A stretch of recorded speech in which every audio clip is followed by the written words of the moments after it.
Hello friends, welcome back to my YouTube channel study जो। आज के इस सेशन में मैं आप सभी लोगों का हार्दिक स्वागत करती हूँ। पिछले वीडियो में हम लोग लकार कंप्लीट कर चुके थे। आज के इस सेशन में हम लोग पढ़ेंगे संस्कृत में उपसर्ग पढ़ेंगे। ठीक है, ऐसे हिंदी और संस्कृत में एक ही होता है और दोनों का उपसर्ग पढ़ेंगे तो दोनों में काम चल जाएगा। ठीक है, तो उपसर्ग हम लिखते हैं यहाँ उपसर्ग। उपसर्ग किसे कहते हैं?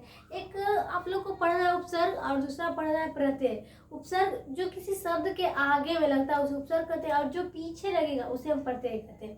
पहले उपसर्ग पढ़ लेते हैं, उसके बाद प्रत्यय भी पढ़ लेंगे। ठीक, उपसर्ग तो यहाँ इसका परिभाषा लिखते हैं, वैसा शब्द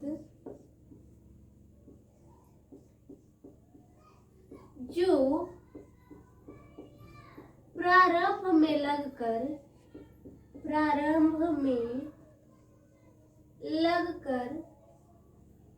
वैसा शब्द जो प्रारंभ में लगकर नए शब्दों का निर्माण करता है, नए शब्दों का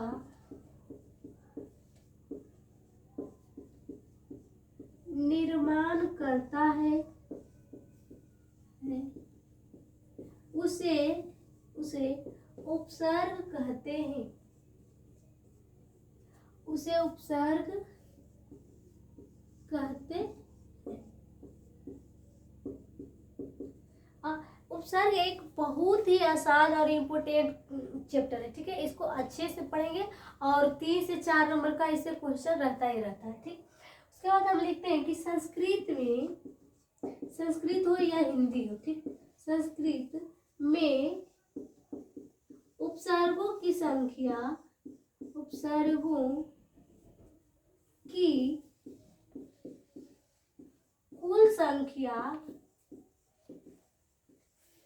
कुल संख्या 22 है।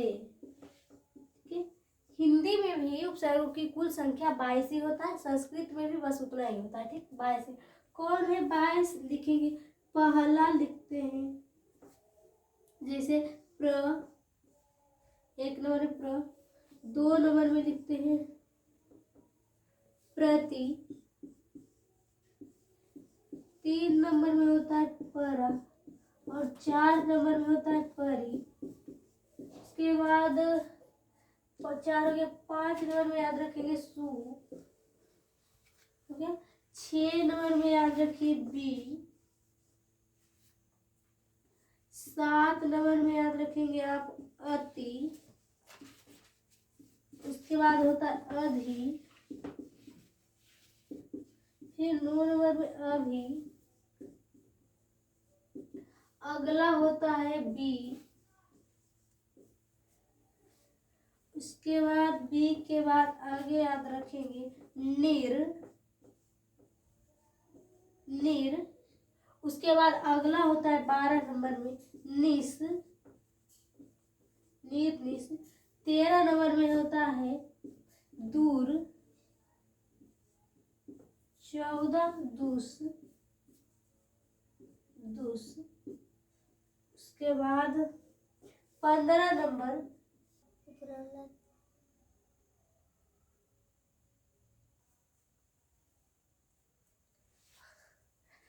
उसके बाद थोड़ा सा भूल गए थे इसलिए इधर लिख दिए। ठीक है, संस्कृत में उपसर्गों की कुल संख्या 22 होता है।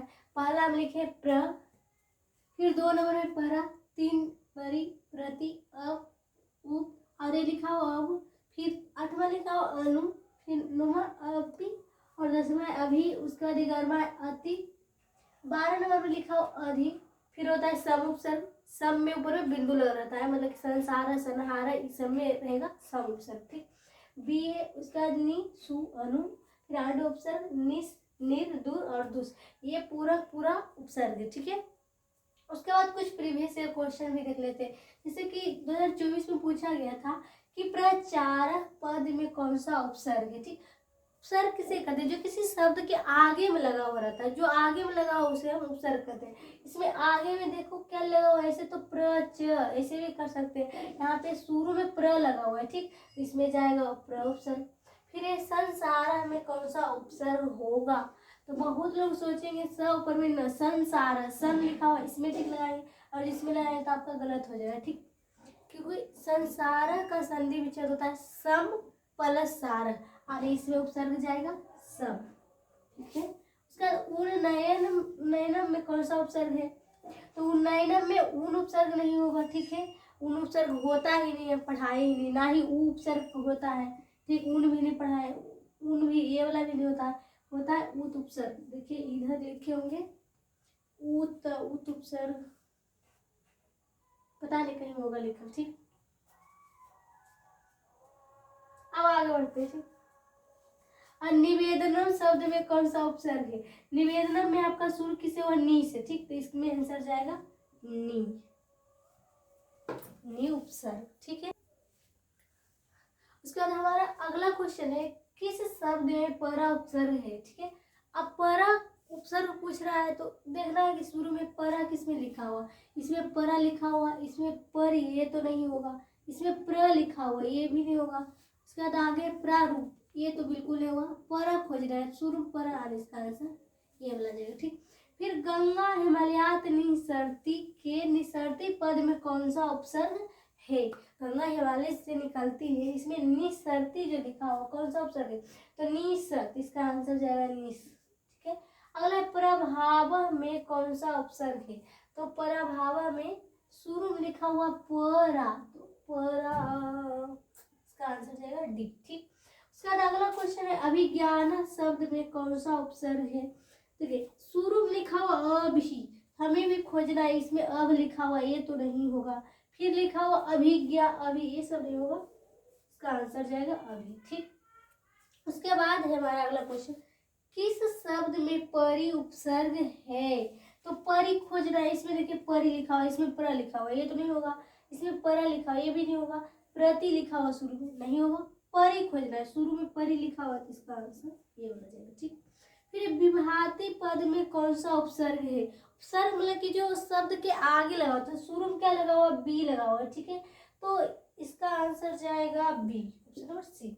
फिर किस शब्द में परि उपसर्ग नहीं है, अभी खोजना है कि नहीं है, तो इसमें देखेंगे परिचय, इसमें परि उपसर्ग है, और इसमें भी परि उपसर्ग है, इसमें भी है, लेकिन इसमें नहीं है, मतलब इसका आंसर जाएगा डी। उम्मीद है कि आप लोग को इतना समझ में आया होगा। अगला जब भी क्लास लेंगे उसमें हम आप सभी लोगों को प्रत्यय पढ़ाएंगे और उसका भी प्रीवियस ईयर क्वेश्चन सॉल्यूशन करवाएंगे, ठीक है।